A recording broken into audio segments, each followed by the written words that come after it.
Hello बच्चों, हिंदी व्याकरण की कक्षा में आप सभी का स्वागत है। मैं आशा करती हूँ आप सभी लोग स्वस्थ और प्रसन्न होंगे। आज हम कक्षा 3 का अध्याय संख्या 7 वचन यानी नंबर्स को पढ़ने जा रहे हैं। तो आइए इस अध्याय को प्रारंभ करते हैं।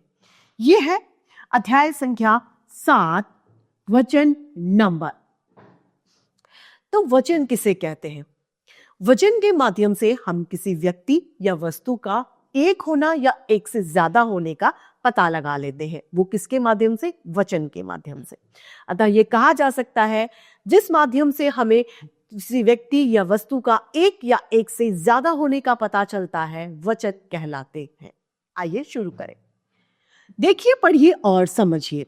देखो तितली कितनी सुंदर है। तो किसका पता चल रहा है? तितली, यानी एक तितली है की बात लड़के को बता रही है। और दूसरे चित्र में लड़का अनेक तितलियां यानी एक से ज्यादा तितलियां होने की बात कह रहा है। तितली और तितलियां, तितली शब्द से पता चल रहा है कि वो एक है, और तितलियां शब्द से पता चल रहा है कि वो एक से ज्यादा। एक से ज्यादा कितने भी हो सकता है 2 हो, 4 हो, 10 हो या 15 हो, यानी एक से ज्यादा जो भी है वो क्या है? बहुवचन और एक वचन। अतः यह कहा जा सकता है शब्द के जिस रूप से उसका एक या एक से ज्यादा होने का पता चलता है वो क्या है? वचन कहलाते हैं। जैसे कि पुस्तक, पुस्तक शब्द से क्या पता चल रहा है कि एक किताब है। पुस्तकें यानी एक से ज्यादा है। इसी तरीके से बच्चा यानी एक, बच्चे एक से ज्यादा। बकरी यानी एक बकरी, बकरियां एक से ज्यादा बकरियां। गुब्बारा यानी एक बलून, एक गुब्बारा, गुब्बारे एक से ज्यादा गुब्बारों का होना। यानी शब्दों से क्या पता चलता है? उसका एक होना या एक से ज्यादा होने का पता शब्दों से चलता है। हिंदी में वचन 2 प्रकार के होते हैं, यानी वचन के 2 भेद होते हैं, एक वचन तथा बहुवचन। पहला कौन सा है? एक वचन, दूसरा बहुवचन। एक वचन शब्द के जिस रूप से उसके एक होने का, किसी वस्तु या व्यक्ति का एक होने का पता चलता है वह एक वचन है। जैसे कि पेन, पेंसिल, कुर्सी, बकरी, शेर, आदमी, ये सभी क्या है? एक वचन के उदाहरण। दूसरा है बहुवचन, शब्द के जिस रूप से उसके एक से ज्यादा होने का पता चलता है वह क्या है? बहुवचन कहलाता है। जैसे कि पेंसिलें, पेनों, कुर्सियों, आदमियों, शेरों इत्यादि, ये सभी क्या है? बहुवचन के उदाहरण। यहां पर यह ध्यान देने वाली बात है कि कुछ शब्द हमेशा एक वचन में ही प्रयोग में लिए जाते हैं। जैसे कि पानी, पानी क्या है? एक वचन ही रहेगा। बरसात, जनता यानी पब्लिक जो होती है वह। सोना, चांदी, ये हमेशा एक वचन में ही रहते हैं। दूसरा है कुछ शब्द हमेशा बहुवचन के लिए ही प्रयोग में लिए जाते हैं। जैसे कि हस्ताक्षर, यानी जो सिग्नेचर साइन होते हैं वो बहुवचन ही होते हैं। दूसरा आंसू, आंसू हमेशा बहुवचन में आते हैं। बाल, हमारे जो सिर के बाल हैं वो हमेशा बहुवचन में आते हैं। अगला है दर्शन, हम मंदिर में भगवान के दर्शन करने जाते हैं, वो हमेशा क्या है? बहुवचन में ही आते हैं।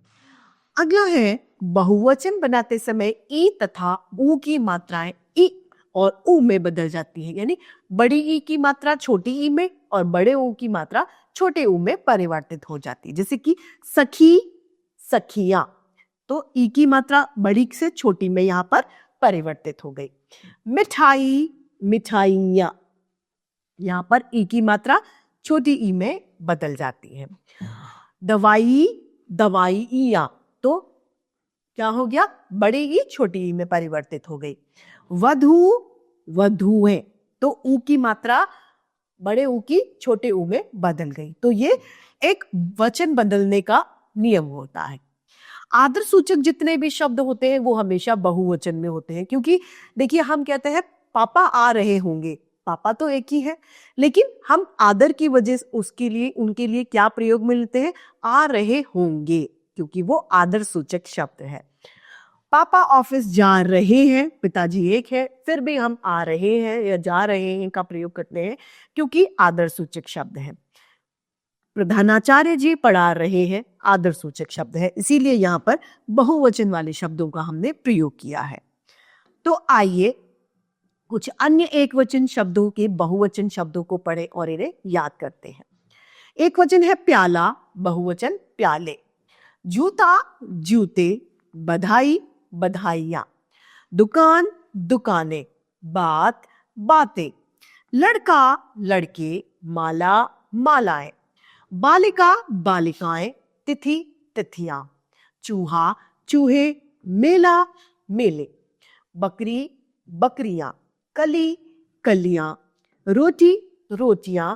शीशे, शीशा, शीशे। पपीता, पपीते। बतख, बतखें। छात्र, छात्राएं। शिक्षक, शिक्षिका, शिक्षिकाएं। पौधा, पौधे। पुस्तक, पुस्तकें। बस्ता, बस्ते। औरत, औरतें। कपड़ा, कपड़े तथा वस्तु, वस्तुएं। ये सभी एक वचन और बहुवचन। इसी के साथ हमारा ये अध्याय यहीं समाप्त होता है। आइए इसे संक्षेप में दोहरा लें और जाने कि हमने इस अध्याय से क्या सीखा।